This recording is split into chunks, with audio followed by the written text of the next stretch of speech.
روسیه مسکو دونسکوی خانقاه، لرغوني برجونه او د خښتو دیوالونه.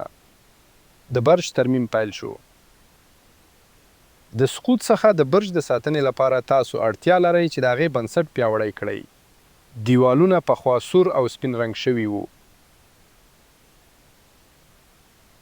جوړونکو د خاورې یوه طبقه شاوخوا 1.5 متره ژوره لرې کړه. موږ کولی شو وګورو چې د ځمکې لاندې څه وو. په دیوال کې یو ارک شتون لري. دا د ځمکې سطحي لرغونې سطحه ده. دا په تیرو وختونو کې پیښ شوي او دا په خانقاه کې د ځمکې اوسنۍ کچه ده. تاسو کولی شئ په روښانه توګه وګورئ چې د ځمکې سطحه چیرته ده. دا کلا په خاورو پوښل شوې وه. یوازې رنګ شوې برخه د ځمکې څخه پورته پاتې ده. نور هر څه ځمکې لاندې وو. راځئ نور لاړ شو او برج ته وګورو. برج ته د ننوتلو دروازه د عصري ځمکې سطحه لاندې ده.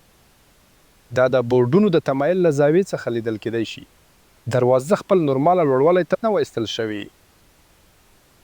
د کړکۍ د خلاصولو ښکته څنډه هم د ځمکې له سطحې څخه ښکته ده.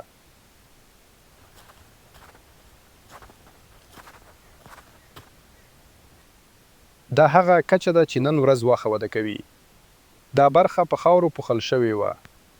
د دې ځای یو پخوانی عکس د 20مې پېړۍ په منځ کې اخیستل شوی. دا ځانګړې کړکۍ دلته ده. موږ باید د پخوانۍ ځمکې سطحې ته کیندل. د برج د ننه څخه وګورئ. بیا رغونکي خورا سس و چې د رښتیني لرغوني پوړ کچې ته کیندل. اوس د ساتیرۍ برخه راځي. زه د لرغونې سطحې ته ښکته شوم. راځئ چې د خاورې یوه برخه وګورو. دا شګه او خاوره ده.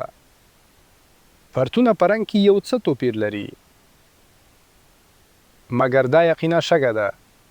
د خاورې کلتوري طبقه باید نرم او تور وي. مګر موږ شګه او خټې ګورو. د خاورې په برخه کې تور پرتونه شتون لري. کوم چې کولتوري طبقه بلل کېدی شي. مګر دا پرتونه پتلی دي. دوی د شګو او خټو د ژورو تب سره یوځای شوي دي. مات شوي خښتې په مخ کې راځي. د مسکو په مرکز کې یوه لرغونې خانقاه د شګو او خټو په یو موټی طبقه پوښل شوې وه.